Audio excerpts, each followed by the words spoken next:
What is up, everybody? Welcome to another episode of the League Podcast. My name is Andy Belford, a.k.a. Riot Zwill, and I'm part of the player relations team here at Riot Games.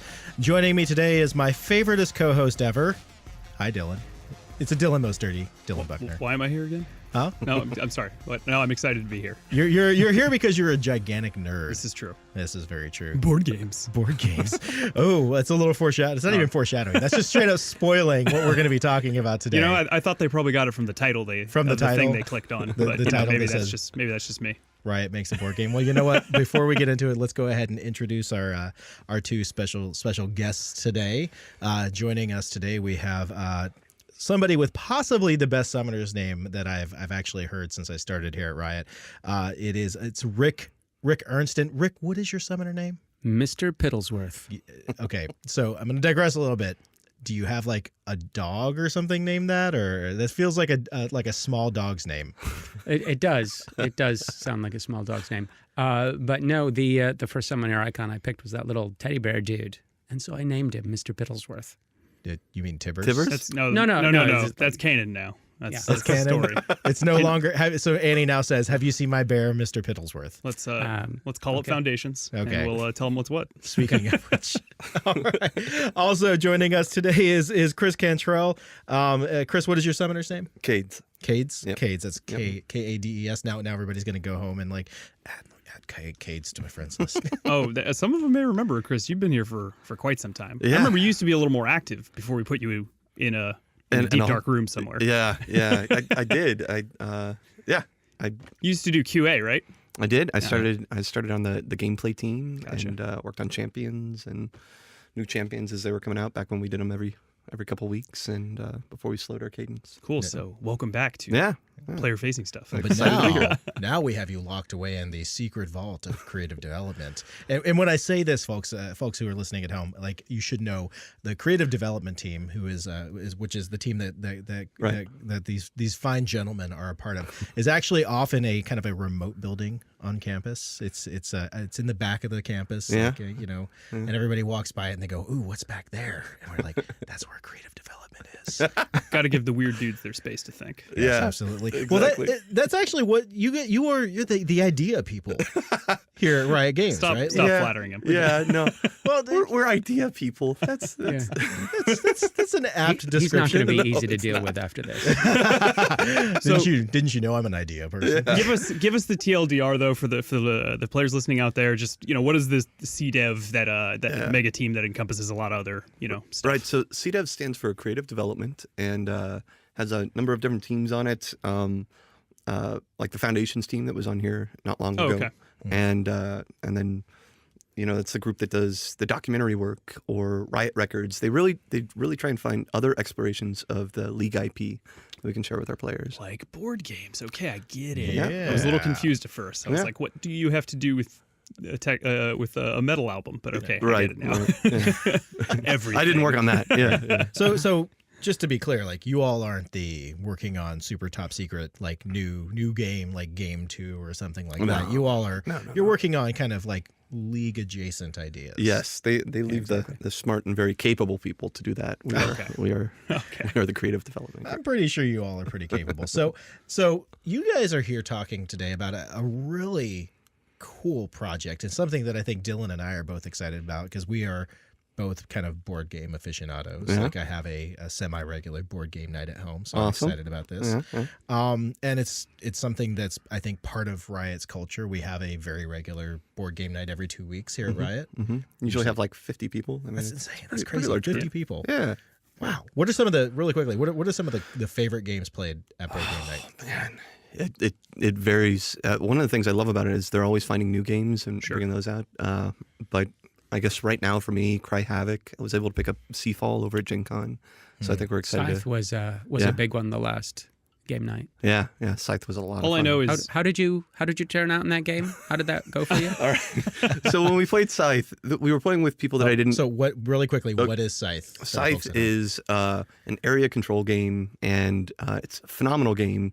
Kind of takes place in like the I'm going to get this wrong, but 1920s or 1930s, but in an alternate history where they have like these huge mechs, but like it's a mixture of like mechs and like farmland and you're just trying to take over areas so that you can kind of control the area surrounding this place called the factory that makes all the mechs. So it sounds kind of awesome. like steampunky, early Yeah. 20th century tech type of thing. Actually, one of the things I like about it is it's uniquely its own. Like usually you can spot something like, oh, that's a steampunk. All right, oh, that's the and Scythe, for me at least, was a very kind of a new take on it. And we were playing a game, I guess, about a month back, so not too long ago, and my first time playing Scythe, and we were playing with people who I hadn't played with before, and I was just trying to be a nice guy, and in Scythe, you can either be aggressive or you can go, with an economy kind of strategy, and I went with an economy strategy because I didn't want to, like, my neighbors were people I didn't know, and I didn't want to,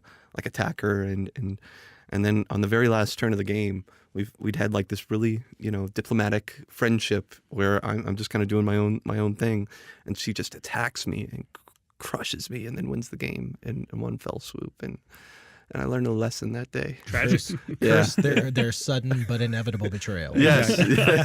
Trust no one. Well, that is a good lesson to learn. So, speaking of board games and our love for board games here at Riot, we have made a board game, and we're calling it Mechs versus Minions. Yeah. This is extremely exciting. Like, can you tell us a little bit about what?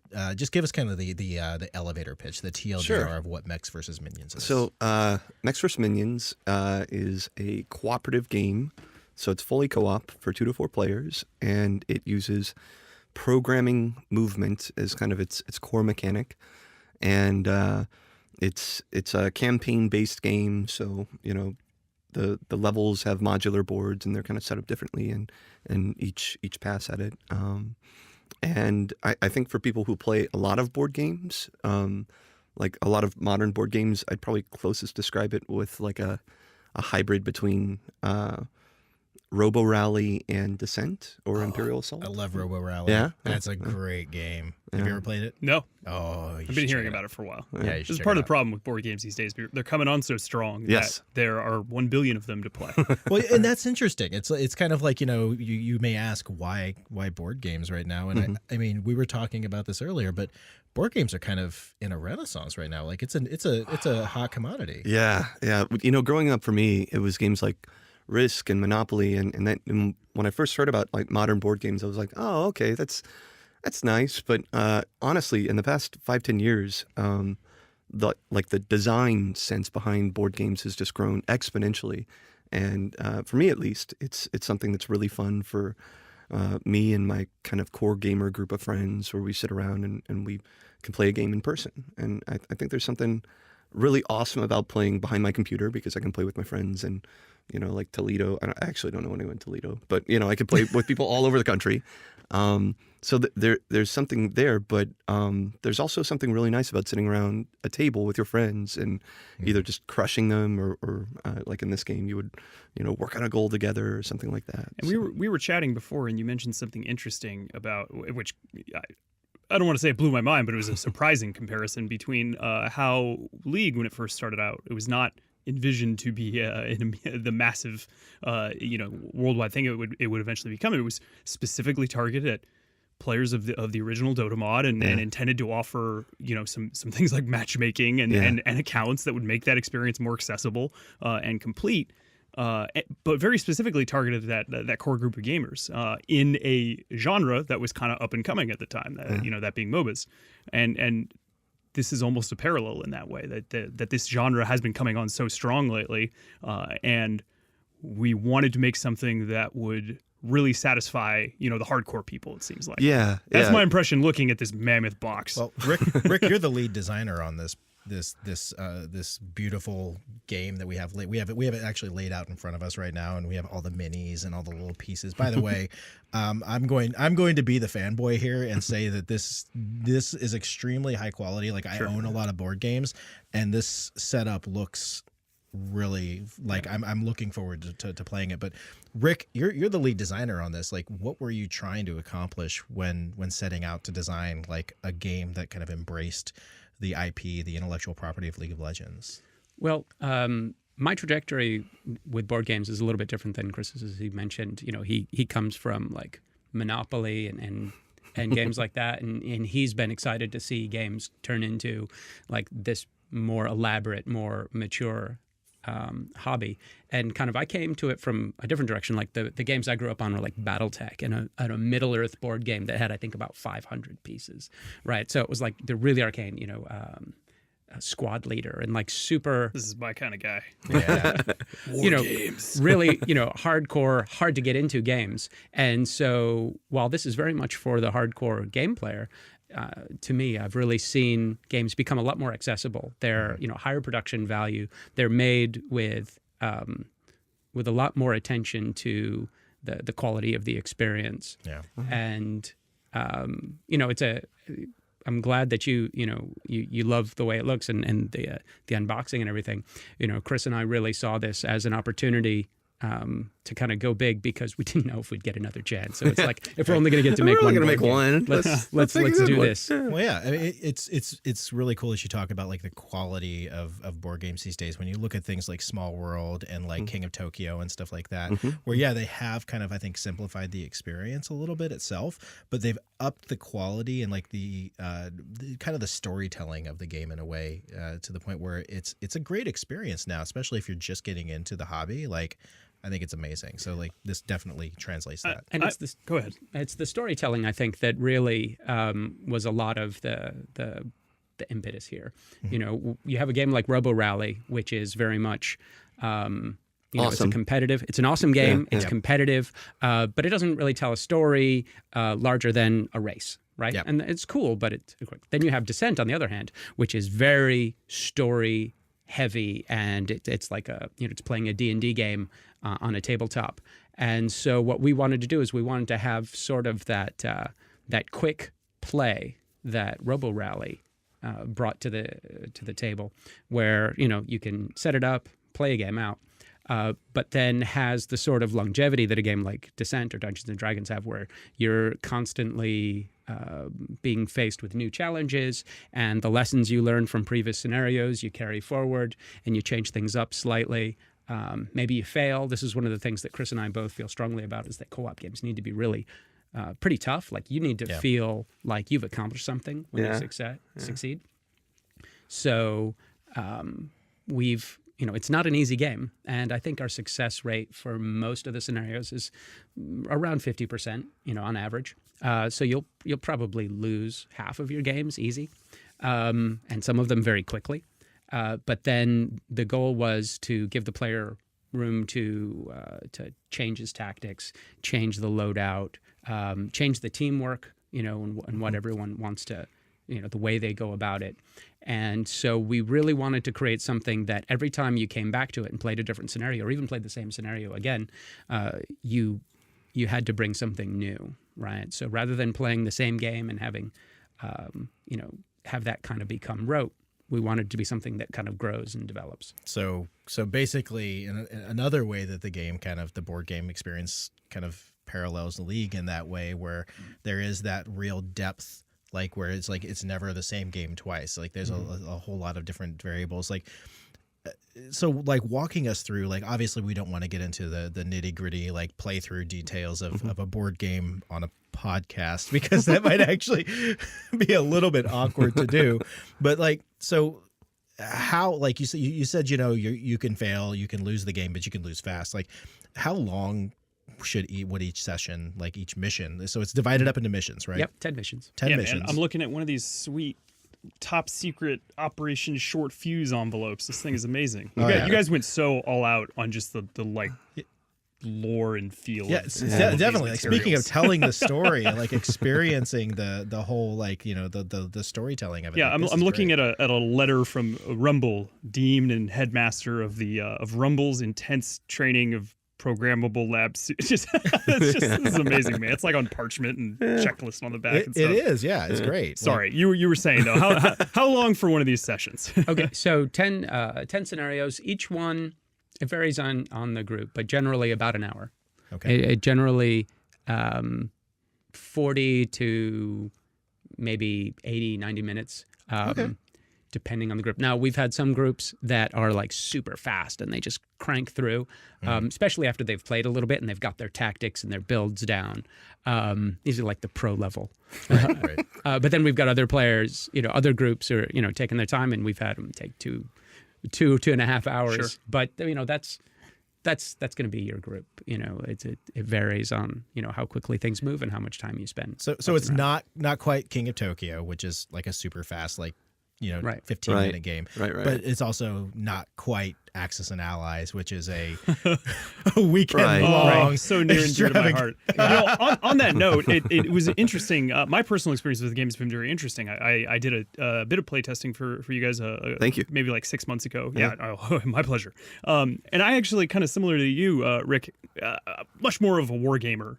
That's once you leave that space, my experience with board games, rapidly drops off. So this was a kind of cool, fresh experience with me that got me into all the possibilities there are, and I definitely experienced that. I showed up and I'm I feel pretty hot shit with video games or with board games a lot of the time, but the 3 other guys in my group were you guys weren't kidding when you said we were in the expert group, and the best part about that was it showed me how accessible it is in a fun way through the whole like card system that offers so much replayability and kind of a choose your own path approach, but how crazy deep it is. We had guys in our group number crunching and stuff and pulling out combos that I couldn't even see how they worked by the time they were pulling them off and stuff like that. So there's the league comparisons are frequent, everything from being able to choose whether to go more killy to actually playing a support role where you're buffing up your other 3 guys at the extent of your own capability, to the level of replayability and like the depth of how good you can get at this game. I feel like I want to play it again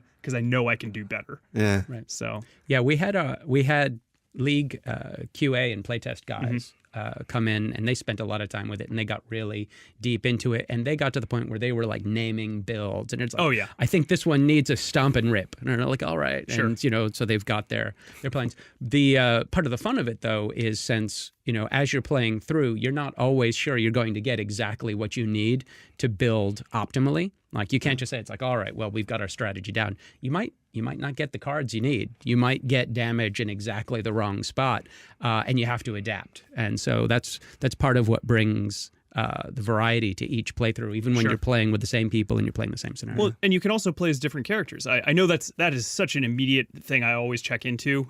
Nothing's worse for me than like an RTS, for example, where the different sides are too similar. Right. I crave that variety. So like that StarCraft Holy Trinity is a great thing for me. And I know I really enjoyed diving into this, where at base the characters kind of start the same, but then there's a modifier system through their like champion-specific cards, right? That lend themselves to unique play styles as well as kind of a choice about how you want to go about it. And there's a ton of flavor, like Ziggs, he's got bombs. Yeah. Heimerdinger's got a lot of like crafty stuff on his, I remember. Yes. So let's actually get into that a little bit. Yeah, sure. So Stop nerding out. Some real basic questions, I guess. How many players is the game meant for? 2 to 4. 2 to 4 players. Okay. We already established about 2 hours at the longer onset, sometimes shorter, just depending upon your skill level with the game itself. So for a first time group of players, like when they first open up that box, how long do you think it's going to take them to figure, just to like at least get started, like rolling dice and playing the game? Well, the way we've set it up is each scenario has its own kind of dossier to tell you how to set up and what the rules are. And so because of that, you don't actually have to read the rule book to play. You just have to read the tutorial. That first dossier tells you how to set everything up, gives you the rules you need, and you can probably get that all set up and play and be rolling dice in like 10-15 minutes without a problem. Okay. Yeah, I'm looking at this pro tip sheet, and I feel like from what I recall, this would get you going. Right. Yeah. Because we try to introduce new mechanics and new twists in the scenarios as they go. So you should be up and running with the tutorial in like 15 minutes. And we've generally found it maybe takes a half an hour to play through. So you should actually be done and into the first scenarios in less than an hour. So we're actually going to be doing kind of like our own like tutorial play test later this week. I'm really excited about that. In preparation for a live stream that we're going to do, which should be a lot of fun. So shouldn't be a whole lot of complicated setup then. It's pretty much just like open it up, read the first mission, and then you're off to the races. Yeah, So, exactly. It is. I will say it is kind of an intimidating box. Like when you open it up, there's a lot of bits and pieces, and Right. and the tutorial book is right there on top, and it kind of steps you through it. But I think that's a fair first reaction. Is Well, like, shoot, whoa, the there's a box lot. itself is made to look like metal, and Yeah. it's so solid. Like even the cardboard itself is really dang solid. Yeah. It gives it's definitely an intimidating thing. And you're right. I mean, there's 100 plus pieces in here, 100 plus cards, a ton of variety to all the pieces and everything like that. But and I remember that was actually a worry of mine during playtesting. I was like, hey, there's a lot of like dice and trackers going on and everything. But I know then part of the problem is that we were dealing with like, paper chits or Yes. like marks on a whiteboard and stuff. And You were doing guys have, prototyping, yeah. yeah, you guys have put a ton of work into making all of these individual pieces and markers and dice very distinctive, very flavorful in a lot of ways. Like I'm seeing the gear, the gear icons here, complete with like weathered metal-looking appearance and everything. So I'm excited, like, because that stuff's just depth for me, Yeah. Like there's more to get there It's beyond more the first flavor. playtest. Yeah, I mean, I'm sitting here just like looking, like Dylan said, there's like 100 different pieces in this box, and one that you'll actually, if you purchase this and you see it, like you'll actually find like many of the minions in there, and these are your typical like shield minions that you would see in game in League of Legends, and the detail on them is extraordinarily good. They're very high quality, like it's a hard plastic, and like even like the kind of like the pieces that stick out a little bit that are normally the first things to get broken in any sort of like minifig game. Like they don't feel like they're gonna break off or snap off or anything like that. Like this is pretty high quality. Like I don't know if we're talking about pricing on this just yet, but like if I was to buy this like at my local game store, right, like I would expect to pay well over $100, like maybe even close to like $150 to $200 for something like this, based on the quality of games that I've bought in the past, right? And based on like the individual pieces, even the level of detail and the 4 characters that you can play, which are Tristana, Ziggs, Heimer, and who's the last one? Corky. So those 4 characters, like the 4 main characters that you can play, they come fully painted, fully detailed, like really beautiful paintwork actually on it. That ain't nothing.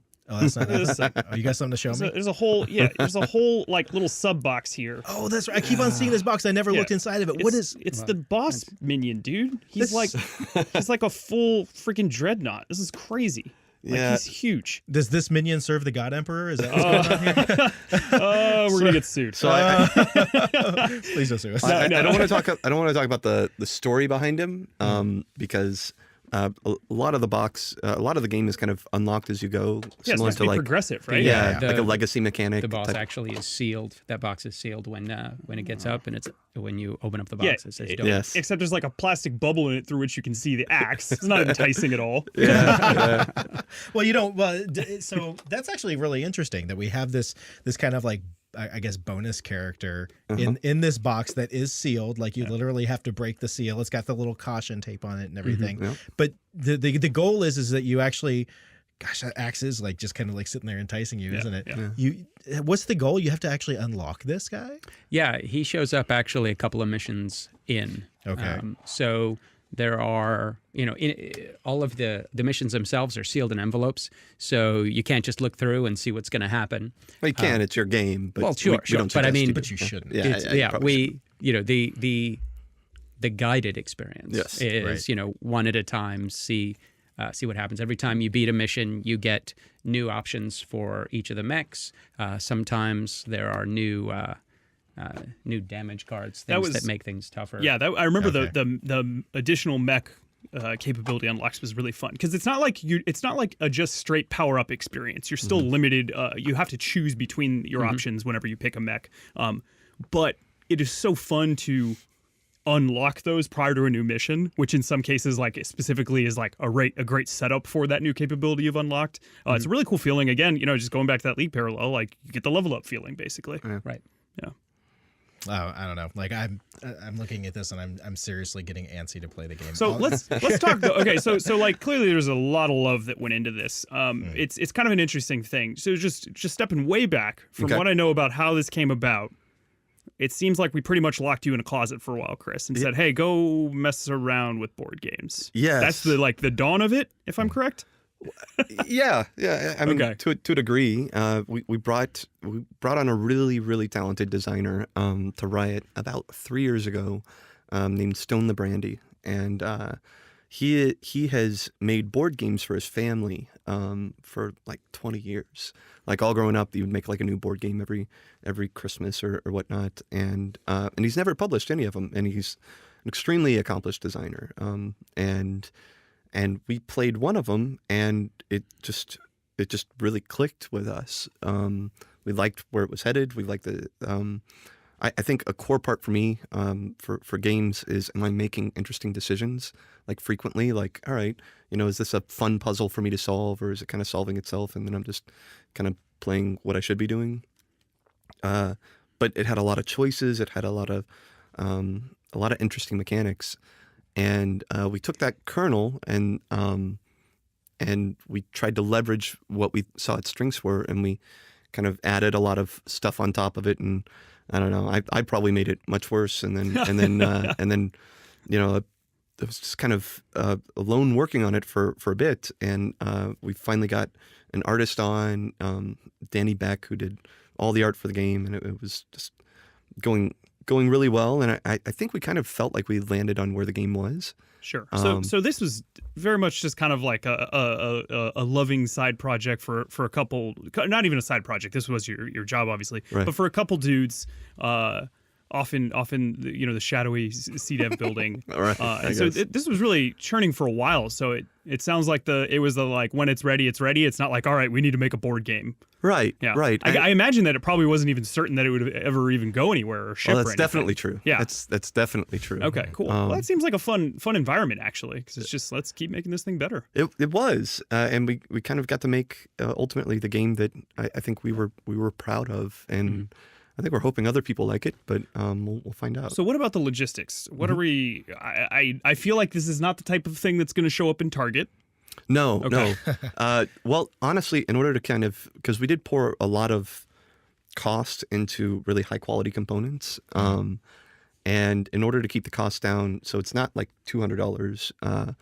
I think typically these might be numbers that don't interest a lot of people, but usually in the board game industry, you're looking at like a 5 to 7x markup from your manufacturing costs once you factor in 5 to 7. Yes. Wow. Yeah. Okay. And retail markup is no joke. Yeah, and I can break that down a bit too. Like if let's say you made a $10 game and you're like, oh, I need to get this, out there. You would have to hire a distributor, another Sure. company to kind of take your $10 game and maybe you would sell it to that distributor so that you made back the cost of manufacturing it. You sold it to them for like $16 or something like that. Right. And they would take that $16 game, and this is just back of the napkin, but they'd have to mark it up so they kept their cut, and then they would sell that to hobby stores all over the country for like $32, $33 or something like that. And then the hobby stores would take that and mark it up to like $60 or something Wow. like that. Okay. So it definitely jumps up pretty quickly. And one of the unique opportunities at Riot is we have a merch store that reaches kind of a lot of our players, global player base and whatnot. And we sat down and we were like, well,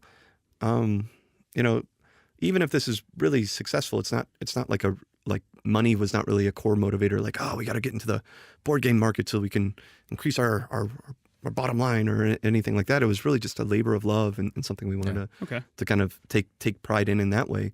So we poured a lot of that effort into the quality of the components, and if we sell it just through our merch store, we're able to get this game out for $75. So, $75. Yeah. Okay. All right. How many did we make?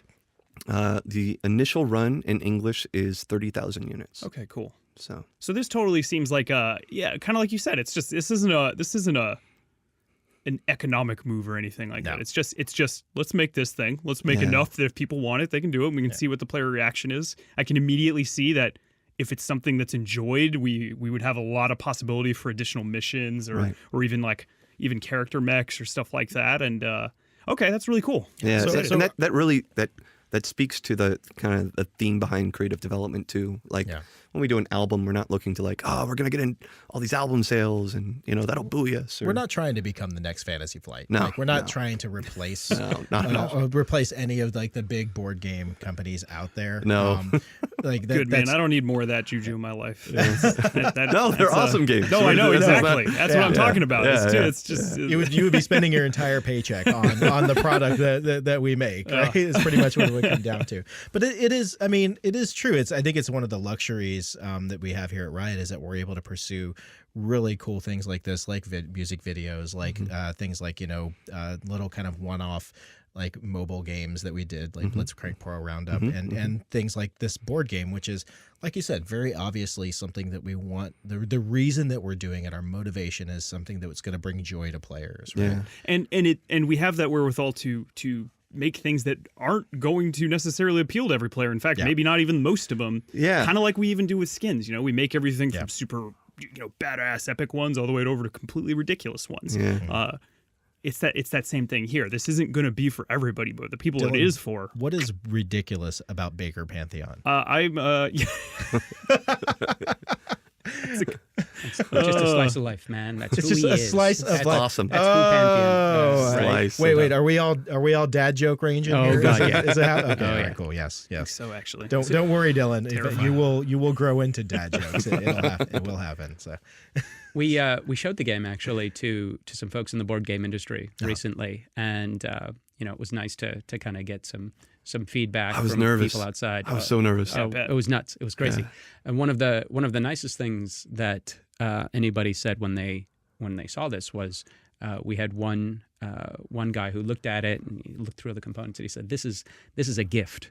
This is a gift to game players, to board game players." wow, Yeah. That's pretty cool. That's flattering. It's almost humbling to hear. Did they have like, obviously we can't like talk about who you showed it to or anything like that, but Right. was there any like really good feedback about the gameplay itself, like both critical and positive? Well, we brought folks in early on. Well, actually, just before I actually joined the team.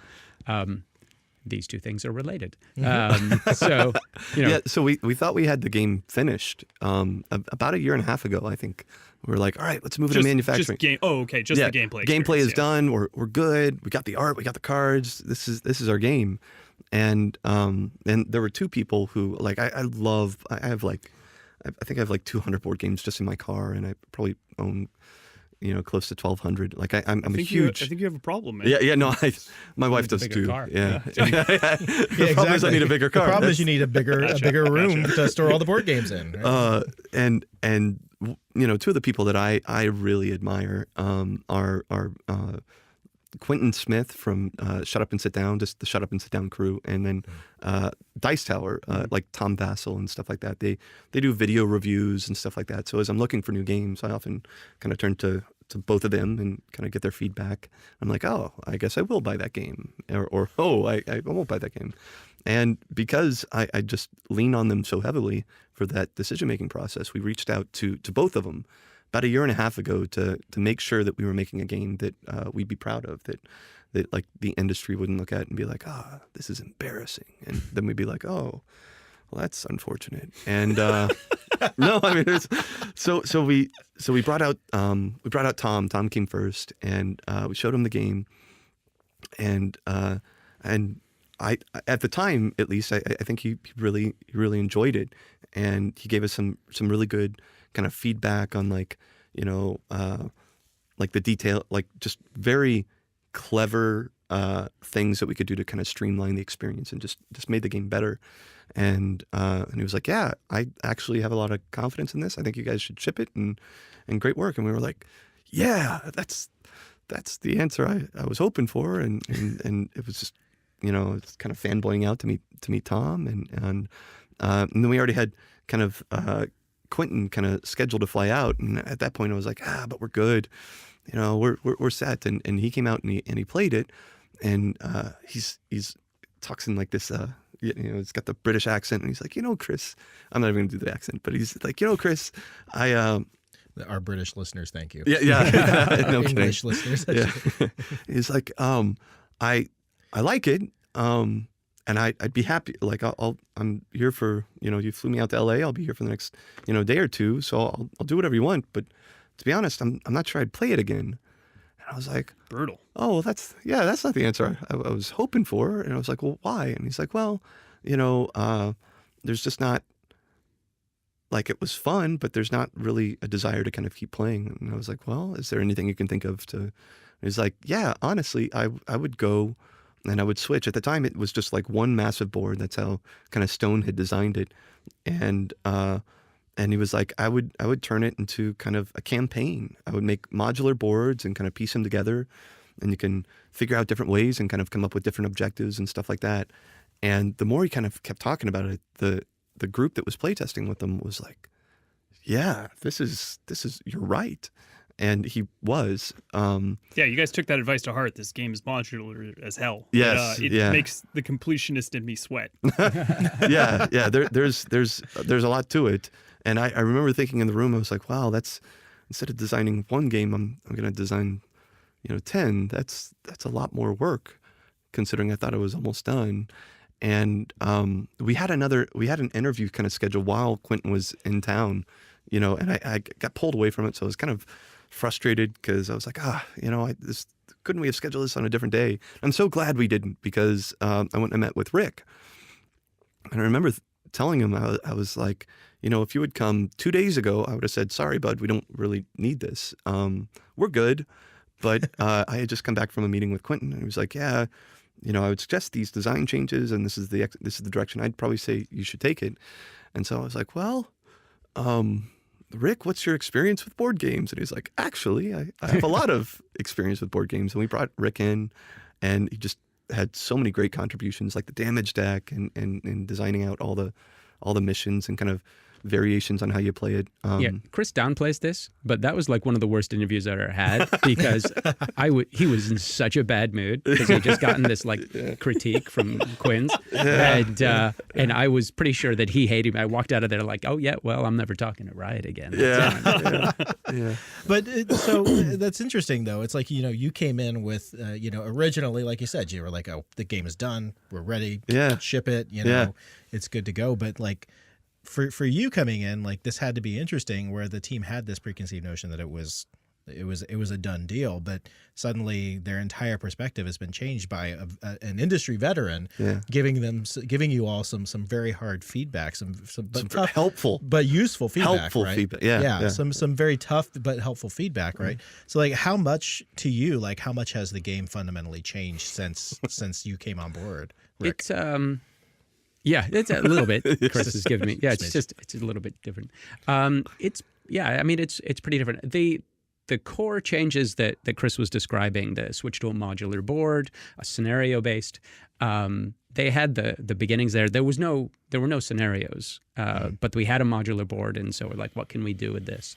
And so from there, we had to build in all of that progression system as well. So not only did we have to design 10 scenarios, 10 games, as Chris puts it, but we had to give you something new in each one, and we had to create some way where the players' abilities would grow, so that all of those schematics that allow you to customize and give each of the mechs their own flavor, that all had to be added on top of this.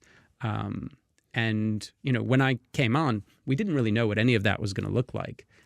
Chris didn't know what any of that was going to look like, so we weren't really sure like how much work was ahead. And so it started off, it was like a very short time, and it's like spend a little bit of time here, and it was, at first it was just a couple days at a time, and at the end, so I basically had a couple of days to make some improvements and buy myself some more time. So then at the end of the 2 days, Chris would be like, all right, I guess I won't kill you this time. So how big did the team end up? Thank you. By the way, thank you for the Princess Bride. Sleep well. I missed likely kill you in the morning. It's my favorite movie. I'm sorry, Chris. No worries. The team, I think, well, and a lot of people have touched it. Yeah, but, sure. I mean, like core size at any time? I think the like core size 6. probably 5 or 6 at the most. Okay, but gotcha. But then, like, to be Super fair, we would intimate. bring in people like you. Like, Sure, we brought in, probably a couple hundred playtesters, you Wow. know, because we Holy have crap. so many gamers at Riot. Yeah. And playtesting is what you need more than anything else to make sure a game is fun. Yeah. Yeah. Because it might be fun for Rick and I, and we're like, yeah, we made it. So yeah, this game is my great. God. And then Yeah. show it to other people, and they're like, I don't know what to do, or like, When we first put This this is in not front of other fun. people and weren't actually like guiding Teaching, them through the yeah. process and just letting them read the rule book and figure it out, those were stressful days. those were learning opportunities, is sure. what those That were. was painful. Yeah. I wanted I to bet. run into the room and it's like, no, not like that. Yeah. So you all had like, and that's actually really valid, true, because it's like, you know, you don't want to like correct somebody who's testing your game, like, because you That's want no them, good. you want to see how they naturally are inclined to using it, and that helps you know if your design is actually intuitive or not. Like, Right. that's an important distinction to make. So like, Right. if somebody's doing it the wrong way, well, they aren't doing it the wrong way. You presented them to them in a way that is not clear. That's Right. Well, and in completely some correct. cases, it's interesting because you'll see that'll show you what's intuitive. And sometimes you change the rules so that it's like, okay, well, that's what people expect to do. It's very true. That's Probably that's what we should be That's doing. what the new Yeah. rule is. I think That's what we'll do. I think I remember an instance of that where one of the cards, you know, our group decided that we were like, this doesn't seem like it should work that way. And then the next playtest we came back, you're like, all right, we've changed it, guys. It Yeah, works that I mean, way. well, you now. have to, Right. you have to take that feedback Yeah. if you want to do something great. So that's gotta be cool though with that size of group. That I mean, you guys have, you can see your fingerprints all over the thing that you've created in the end. I know working, you know, mostly on League stuff. Sometimes I sit there and I'm like, what do I even do here? Just because it's so big and there's so many people pouring all of their effort into it and everything. So it's gonna be really cool having such a small group here. So I guess one kind of like closing question for both of you, like how difficult was it? And I'd love to hear both your takes on this. How difficult was it to kind of translate something like League of Legends, like this game that's played by millions of people worldwide? That is, I think, for core gamers at least, to something that's a very familiar feeling and a familiar sight, like an familiar experience. How difficult, or what were the challenges that you faced in translating that into a board game experience? And to add on that, not to make the question too big, I'm curious specifically how we end up with Mechs versus Minions. You know, you tell me, oh, we have a League board game. I might think of a couple things, and I'm curious how it got to that and kind of the tone that this game has.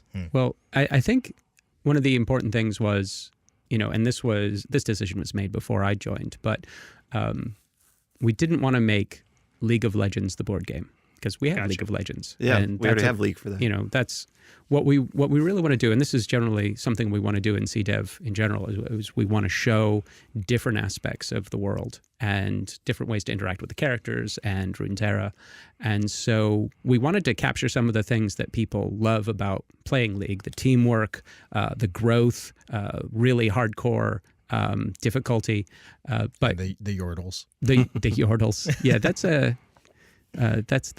kind of a, you know, some people react well to that. Your mileage may vary. Exactly. Well, you know, the yordles really fit well for this thematically also because the game is, you know, it's not like Battletech sort of mecha, right? It's not like super serious, giant, destructive things. These are kind of ridiculous. When you first start a game, you know, a lot of times you might be spinning around in a corner shooting off, you know, flamethrowers at nothing. It feels ridiculous. You know, if we're trying to portray this as, you know, really nasty mechs, that doesn't work. But for a yordle mech, that totally works. Yeah. And so the challenge was taking some of the things that players love about League and the world and reinventing it in a very different format that still felt like it has, you know, it still lives in the same universe. Okay. And Chris, same question for you. I mean, I could speak to, like, I was in the room when we made the call with the Yordles. So we had a programming game that came to us from Stone, and one of the things that happens during the game is as you get damaged from, at the time, I think it was zombies, but now like minions, as you get damaged, you start going a little haywire and you'll like run off in the wrong direction. You'll do other stuff. So when we were thinking like, okay, programming game, one of the first things we jumped to was like Blitzcrank or Oriana, and just because they're robotic characters. But we quickly found that it felt really frustrating if I'm Blitzcrank and I'm running into a wall. That was like the highest level of like I want to be doing, and it didn't really kind of embody the whimsical nature of the game in a way that. So then we landed on Rumble, and like Rumble kind of is like a you know, scrapyard titan. He's like kind of make and do, and that really fit the theme of the game well. But then we were like, well, if we have Rumble in the game and then we have like these other Yordles, why would anyone, play a different Yordle if you could be Rumble? Okay. And so we decided that Rumble was going to open up a school for Mechs, and then he invites out, Corky, Tristana, Heimerdinger, and Ziggs. That makes a ton of sense. And now when you're playing and you're kind of drafting new cards, Rumble is like the narrative to kind of push you from mission to mission and like that story arc, and he kind of guides there and the voice of like teaching you the game and stuff. But then as you're running into a wall, it feels more whimsical and absurd. Yeah. Or as you're in this janky looking mech. I mean, Right. they look awesome and cool, but it's not surprising that they would go haywire. Yes. I didn't realize the degree to which the story you guys had built around this was making me feel okay with that, because you do end up just jamming into a wall sometimes. Right. Yeah. When you've got like four malfunctions on you from getting beat up and all that type of stuff. There's so much fun stuff though. I think my favorite thing that has come out of this, and this is maybe just a happy thing that Mechs versus Minions, kind of an inherently silly thing, allows is that you guys have such fun with the cards. There's obviously the very straightforward tactical ones, but a lot of the malfunction stuff just gets ridiculous. Tell me you still have my favorite card. Yes. It's Radio silence. Okay, I've told Is you that the it? story then. Yes, Yes, exactly. yes, yeah. Where you can only say one word. Yeah, but it only unlocks. So we unlock stuff. Spoiler. Behind gates. Spoiler. Yeah. This is definitely Fingers a in spoiler. your ears. But it unlocks when you unlock hard mode at the end of Gotcha. beating the mission. So Yeah. that's one of my favorite cards. Sliding too. around on oil and stuff like that. There's a lot of ridiculous fun to be had. Don't give it all away, man. I'm really looking forward to learning how to play this. So, on that note, we're getting up against time. I know you all have another podcast to record with some folks. We don't want to spoil that either. But, Right. But thank you so much, Rick and Chris, for stopping Absolutely. by. We Our really pleasure. appreciate this. If you're interested in picking up Mechs versus Minions, you can get it on the URL. Okay, great. So it's going to be on the Riot merch store, and you can just go to merch.riotgames.com. There should also be some type of we're recording this ahead of time, obviously. There should be some type of like little mini site up or Yeah, something. there'll be like a mini site. It's So Mechs go versus check that Minions. out if you need more info. Yeah, it's mechsversusminions.com. You have the URL already? Wow. Already We're on on top of it. Stuff. I mean, Yeah. you kind of need to like secure Well-oiled the machine. the URL Yeah, ahead I of guess time. that's a good before, point. yeah, I work in publishing. You'd think I'd know that. You would think. That explains a lot, Dylan. No, I'm just kidding. I don't know what it explains. I'm just saying things. Now I sound like Jim Gaffigan. I don't know what's going on here. So, anyways, Play me off, Jim. play me on. Wow. Well, thank you so much for coming. Thanks out for having us. and, hey, it's our pleasure. Look forward to playing this game. Mechsversusminions.com. Be sure to check out the live stream that we're going to be doing with a live demo of this. Hopefully, fingers crossed. It's in the works right now. If you're listening to the podcast at home, thank you so much to all of you listening at home. We really appreciate all of your time and your passion and your excitement around things like this. If you haven't already, be sure to subscribe to the podcast. Give us a review on iTunes. That helps out immensely. We would love it if you guys gave us a review, good or bad. All good either way, but just give us a review. We'd really appreciate it. Also, we're on Stitcher as well, and of course, you can always follow our SoundCloud page. Dylan, do you want to say anything? This is my box, right? I can take this box. No. You don't have to fight me for it. So I need a until next weapon. time, everybody, thanks so much. We'll see you later. Bye.